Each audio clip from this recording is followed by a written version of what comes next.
अस्सलाम वालेकुम class 10th। उम्मीद करता हूँ आप सारे खैरियत से होंगे। आपका होमवर्क आया है, आपने बहुत अच्छा रिसर्च वर्क किया है। एक दो बच्चों से गलती हुई है, खैर 98 99 होमवर्क आए तो एक दो उसमें से गलत भी हों तो बच्चे सीख जाते हैं। खुशी हुई है, बहुत सारे बच्चों ने बहुत प्यारा काम किया है। तो चैप्टर हमारा यूनिट 2 ख़त्म हो गया। आज वाले लेक्चर में हम लोग स्टार्ट करेंगे यूनिट नंबर 3। यूनिट नंबर 3 बच्चे पढ़ने से पहले आप लोगों ने सिर्फ अपने आप को डेली लाइफ की जो एग्जाम्पलें हैं उसके साथ आप लोग कंपेयर करेंगे। यूनिट 3 तब आपको समझ आएगा कि आपकी बहुत सारी एक्टिविटीज़ ऐसी होती हैं जो कंट्रोल्ड होती हैं, जो अगर आप ज़रा गौर करें तो आपको पता चलेगा कि ये सारी एक्टिविटीज़ कंट्रोल्ड हैं। कोई ना कोई सिस्टम ऐसा है जो इनको कंट्रोल कर रहे हैं। विदाउट कंट्रोल ये वाली एक्टिविटीज़ परफॉर्म नहीं होती।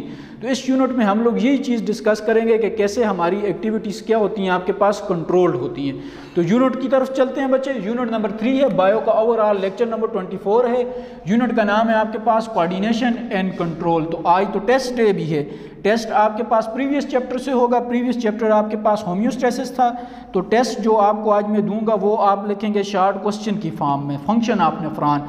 जिसका बच्चे फंक्शन ऑफ नेफ्रॉन में प्रॉपर प्रेजेंटेशन मेथड नहीं होगा उसका टेस्ट सारे का सारा गलत कंसिडर किया जाएगा और वो टेस्ट को फिर 10 टाइम्स लिख के स्कूल के अंदर भेजेगा। तो कोशिश कीजिएगा, मैं आपको दोबारा रिपीट कर रहा हूँ कि function of nephron short question है, इसको प्रॉपर प्रेजेंटेशन मेथड में लिखेंगे। जिस बच्चे ने प्रेजेंटेशन मेथड को फॉलो नहीं किया होगा वो 10 टाइम्स इसको लिखेगा फिर।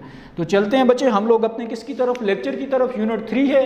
यूनिट 3 में टॉपिक की तरफ जाने से पहले आपको थोड़ा बहुत इंट्रोडक्शन बता दूँ कि इंट्रोडक्शन क्या है। अब देखें, all organisms interact and respond to stimuli. Stimuli किसको कहते हैं? चेंज को। जितने ऑर्गेनिजम्स होंगे वो इंटरैक्ट करेंगे, स्टिमुलाई के साथ उनका इंटरेक्शन होगा। इंटरेक्शन के साथ साथ वो स्टिमुलाई के अगेंस्ट रिस्पॉन्स करेंगे। रिस्पॉन्ड का मुराद क्या चीज़ है? एक्शन प्रोड्यूस करेंगे। स्टिमुलाई कहते हैं चेंज को। लेट्स सपोज क्या चेंज हो रही है आपके पास, ये जगह जिधर मैं बोर्ड के ऊपर लिख रहा हूँ ये हार्ट हो, तो कभी भी मैं ये स्टिमुलाई है, मेरा हाथ जब इसके साथ टच करेगा तो मेरी बॉडी को कौन सी चीज़ मिलेगी? स्टिमुलाई। उसका एक्शन क्या होगा कि मैं अपना हाथ पीछे की तरफ विड्रॉ करूँगा। ये क्या होगा आपके पास? रिस्पॉन्ड। तो जितने भी ऑर्गेनिजम्स हैं, चाहे वो आपके पास माइक्रो ऑर्गेनिजम्स हैं, चाहे वो आपके पास यूनिसेलुलर हैं, चाहे वो आपके पास मल्टी सेलुलर हैं, अगर वो आपके पास लिविंग है तो लिविंग ऑर्गेनिज्म का एक बेसिक कैरेक्टर होता है कि वो चेंज के साथ इंटरैक्ट करते हैं। इंटरैक्ट करने के बाद वो चेंज के अगेंस्ट क्या चीज़ प्रोड्यूस करते हैं? रिस्पॉन्ड प्रोड्यूस करते हैं। इस फिनोमेना को हम लोग किसका नाम देते हैं? दिस मैकेनिज्म और this phenomena is known as coordination. अब बच्चे, all our activities are well coordinated. अब देखें, मेरी जितनी भी एक्टिविटीज़ हैं वो वेल कोऑर्डिनेटेड हैं। मैं बोर्ड पे लिख रहा हूँ तो ऐसा नहीं है कि मैं बोर्ड के ऊपर लिखने के लिए कोई और सोर्स यूज़ कर रहा हूँ। ये मैं अपने लेट्स सपोज पाँव से लिख रहा हूँ, ये मैं अपने ज़ुबान से लिख रहा हूँ। ज़ुबान से तो मैं बोल रहा हूँ, हाथों से मैं लिख रहा हूँ। तो इसका मतलब क्या है कि मेरी सारी की सारी जो एक्टिविटीज़ हैं वो वेल कंट्रोल्ड हैं। आपकी भी सारी की सारी एक्टिविटीज़ वेल कोऑर्डिनेटेड होंगी। कैसे? आप एक सिंपल एग्जांपल से रखें। लेट्स सपोज आप टेस्ट लिख रहे हैं, बुक में एग्जांपल है लेटर की, मैं यहाँ पे लेटर को चेंज कर देता हूँ टेस्ट के लिए। आप यही वाला टेस्ट कर रहे हैं, फंक्शन ऑफ नेफ्रॉन। तो टेस्ट करने के लिए, टेस्ट अटेम्प्ट करने के लिए सबसे पहले आप क्या लेंगे? First of all you will take या we will take a pen. हम एक पेन लेंगे, एक पेपर लेंगे। पेन और पेपर लेने के बाद हम उसके ऊपर क्या करेंगे? टेस्ट को अटेम्प्ट करने की कोशिश करेंगे। इसका मतलब है कि हमारी सारी की सारी जो एक्टिविटीज़ हैं वो क्या हैं? कोऑर्डिनेटेड है। ऐसा कभी भी नहीं है कि हम पहले पेपर लें, उसके ऊपर पेपर लेने के बाद हम लोग क्या करें? पेन लें, पेन लेने के बाद हम लोग क्या करेंगे जी? लिखें। ये कोऑर्डिनेट है। लेकिन पहले लिख लें, फिर पेन लें, फिर पेपर लें, ये तो कोऑर्डिनेटेड ना हुई ना। तो इस तरह हमारी सारी एक्टिविटीज़ जो होती हैं वो क्या होती हैं? कोऑर्डिनेटेड होती हैं। अब ये क्यों कोऑर्डिनेटेड होती हैं?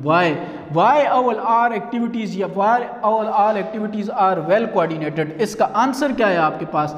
इसका आंसर ये है कि हमारी बॉडी के अंदर कौन सी चीज़ होती है? हमारी बॉडी के अंदर एक सिस्टम प्रेजेंट होता है बच्चे। ये जो सिस्टम होते हैं ये कंट्रोल करते हैं। किस चीज़ को कंट्रोल करते हैं? आपके पास ऑल एक्टिविटीज़, जितनी भी एक्टिविटीज़ हैं उनको कंट्रोल करते हैं। तो why our all activities are well coordinated. इसका आंसर ये है कि inside our body a system is present, that system controls all the activities of our life, या that system coordinate our all activities. अब बच्चे, coordination in organism.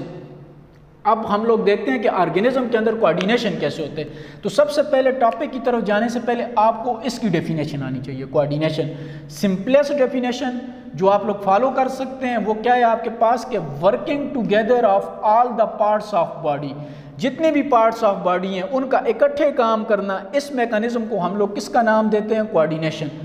The working together of all parts of body is termed as coordination. और इसकी दूसरी definition क्या बन सकती है? When different parts of body act together. अब आप देखें बच्चे, मेरे different parts of body act कर रहे हैं, मेरा हाथ एक्ट कर रहे हैं, मेरे मसल्स एक्ट कर रहे हैं, मेरी नेक एक्ट कर रही है।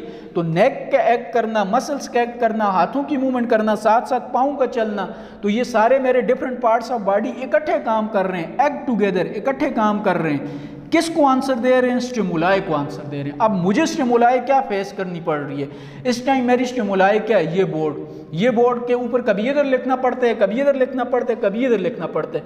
तो अकॉर्डिंग टू स्टिमुलाई मेरी बॉडी के डिफरेंट पार्ट्स इकट्ठे काम कर रहे हैं। तो इन इकट्ठे बॉडी के डिफरेंट पार्ट्स को काम करने वाली टर्म या मैकेनिज्म को हम लोग किसका नाम देते हैं? That type of mechanism is known as coordination. अब बच्चे, यही कोऑर्डिनेशन जो है ये बेसिक प्रॉपर्टी है ऑफ ऑल ऑर्गेनिजम्स। जितने भी ऑर्गेनिजम्स हैं उनकी बेसिक प्रॉपर्टी है आपके पास कोऑर्डिनेशन। क्यों? अगर किसी भी ऑर्गेनिज्म के अंदर कोऑर्डिनेशन नहीं है तो उसको पता ही नहीं होगा कि चेंज क्या है। तो इसका मतलब है वो तो नॉन लिविंग है। जब वो चेंज को फील ही नहीं कर सकता, जब वो उस चेंज के अगेंस्ट कोई रिस्पांस प्रोड्यूस ही नहीं कर सकता, तो इसका मतलब है या तो वो ऑर्गेनिज्म डेड है या तो उसका वो पार्ट डेड है जो स्टिमुलाई को फील नहीं करता। तो इस वजह से हम लोग कहते हैं the basic property of all organism. यहाँ पे मैंने लिखा है बच्चे ऑल ऑर्गेनिज्म। तो अभी आपके जहन में, इधर से जहन में स्केच बना दें कि ऑल ऑर्गेनिज्म के अंदर micro organism, unicellular, multi cellular सारे के सारे आएंगे। सबकी बेसिक प्रॉपर्टी होगी कोऑर्डिनेशन। अब types of coordination, there are two basic types of coordination. Which one बच्चे?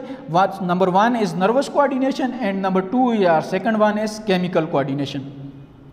So how many types of coordination? There are two types of coordination, nervous coordination and chemical coordination. So what do you mean by nervous coordination and what do you mean by chemical coordination? ये हम लोग देखेंगे। तो हमारी body के अंदर coordination किसको कहते हैं? The working together of all parts of body. Body के सारे पार्ट्स के इकट्ठे काम करने को कोऑर्डिनेशन कहते हैं। इस कोऑर्डिनेशन की कितनी टाइप्स होती हैं? 2। कौन कौन सी बच्चे? एक होगी नर्वस और दूसरी कौन सी होगी आपके पास? केमिकल। अब we define the number one is which one is a nervous coordination. Nervous coordination को कैसे डिफाइन करेंगे बच्चे? Nervous system coordination, nervous. इसके पॉइंट से जाहिर है कि इसके अंदर हमारे पास कौन सा सिस्टम इन्वॉल्व होगा बच्चे? हमारे पास नर्वस सिस्टम इन्वॉल्व होगा। तो हम इसको कैसे डिफाइन करेंगे? Nervous coordination is brought inside our body by nervous system. कि ये वो वाली कोऑर्डिनेशन है जिसको हमारी बॉडी के अंदर लेके आएगी। कौन सी चीज़ लेके आएगा बच्चे? हमारा नर्वस सिस्टम। और नर्वस सिस्टम कौन सा लेके आएगा? Central nervous system. Central nervous system के दो पार्ट्स होते हैं, ब्रेन एंड स्पाइनल कॉर्ड। अब देखें, वो वाली कोऑर्डिनेशन, ये हमारी वो वाली एक्टिविटीज़ जिनको ब्रेन और स्पाइनल कॉर्ड कंट्रोल करेगा, उनको हम लोग कहेंगे कि इनके लिए कौन सी कोऑर्डिनेशन है आपके पास? Nervous coordination.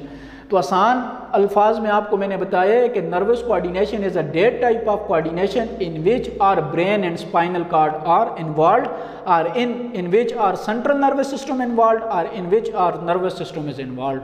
तो how we define a term nervous coordination? Nervous coordination is brought inside our body by nervous system, and the nervous system consists of two basic parts, brain and spinal cord. Second one is a chemical coordination. How we define a term chemical coordination? That type of coordination is brought inside our body by chemicals or hormones. क्या कहते हैं बच्चे? अपनी ज़ुबान में देखते हैं कि ये वो वाली कोऑर्डिनेशन है जिसको हमारी बॉडी के अंदर कौन सी चीज़ लेके आती है? केमिकल्स। केमिकल्स का नाम क्या होता है आपके पास? हार्मोन्स। अब केमिकल्स या हार्मोन्स के लिए हमारी या केमिकल कोऑर्डिनेशन के लिए कौन सा पार्ट रिस्पॉन्सिबल होता है? ग्लैंड्स। तो हम लोग कहते हैं केमिकल कोऑर्डिनेशन को कंट्रोल करता है ग्लैंड, नर्वस कोऑर्डिनेशन को कंट्रोल करता है ब्रेन एंड स्पाइनल कॉर्ड। तो नर्वस कोऑर्डिनेशन में भी दो पार्ट्स होते हैं, brain and spinal cord. Glands की भी 2 टाइप्स होती हैं, या तो हमारे पास एंडोक्राइन ग्लैंड्स होंगी या तो हमारे पास कौन सी ग्लैंड्स होंगी? आपके पास एक्सोक्राइन ग्लैंड्स होंगी। तो इस तरह हम लोग कहते हैं कि कोऑर्डिनेशन की 2 टाइप्स होंगी, nervous, chemical. Nervous coordination is controlled by central nervous system, chemical coordination is controlled, ये take place under the action of hormones. Hormones को कौन सी चीज़ सिक्रीट करेगी? ग्लैंड्स। ग्लैंड्स की 2 टाइप्स होंगी, exocrine glands and endocrine glands and exocrine glands. अब बच्चे हम लोग कहेंगे जो माइक्रो ऑर्गेनिजम्स होंगे और जो यूनिसेलुलर होंगे, इनके अंदर जो कोऑर्डिनेशन होती है, in micro organisms or in unicellular organism, इनके अंदर जो कोऑर्डिनेशन होगी ये होगी आपके पास केमिकल कोऑर्डिनेशन। यूर MCQ कि which type of a coordination is present in micro organism. तो माइक्रो ऑर्गेनिज्म के अंदर हमेशा याद रखिएगा केमिकल कोऑर्डिनेशन होगी, जबकि जो मल्टी सेलुलर ऑर्गेनिजम्स होंगे, फॉर एग्जांपल हम अपनी एग्जांपल लिखते हैं ह्यूमंस, मेरे और आपके अंदर नर्वस कोऑर्डिनेशन भी होगी और केमिकल कोऑर्डिनेशन भी होगी। इज इट क्लियर बच्चे? ये वाली चीज़ समझ आ गई। अब इस कोऑर्डिनेशन, चाहे वो आपके पास नर्वस हो या चाहे वो आपके पास केमिकल कोऑर्डिनेशन हो, इसके बेसिक 3 कंपोनेंट्स होते हैं। कौन कौन से 3 कंपोनेंट्स होते हैं? Stimuli, coordinate centre, response. आने वाले वीडियो लेक्चर में हम लोग इसकी डिटेल देखेंगे।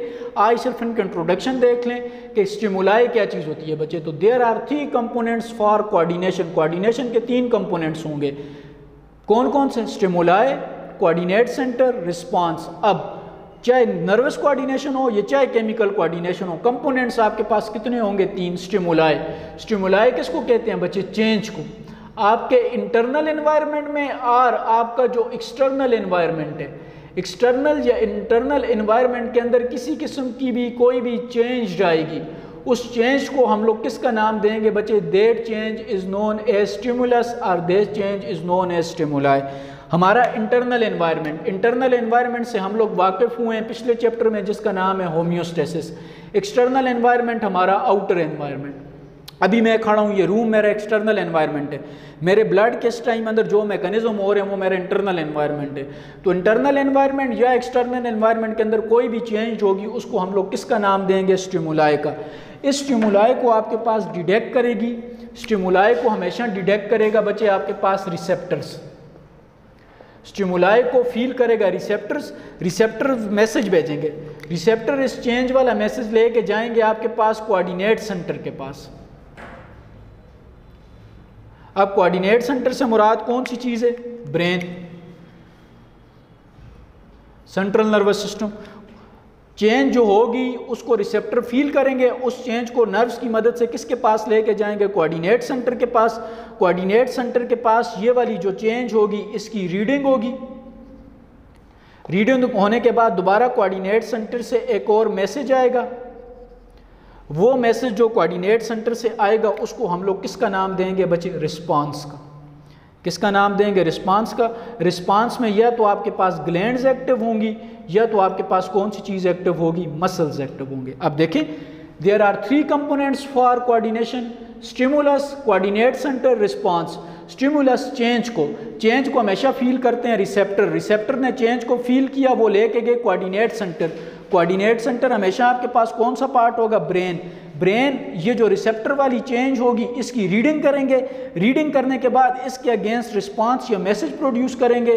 उस मैसेज को हम लोग किसका नाम देंगे? रिस्पांस। इस रिस्पांस को हमारे उस आर्गन तक या तो ग्लैंड्स लेके आएंगी या तो कौन सी चीज़ लेके आएगा? मसल्स लेके आएगा। तो ये तो था बच्चे आपके पास कंपोनेंट्स ऑफ कोऑर्डिनेशन।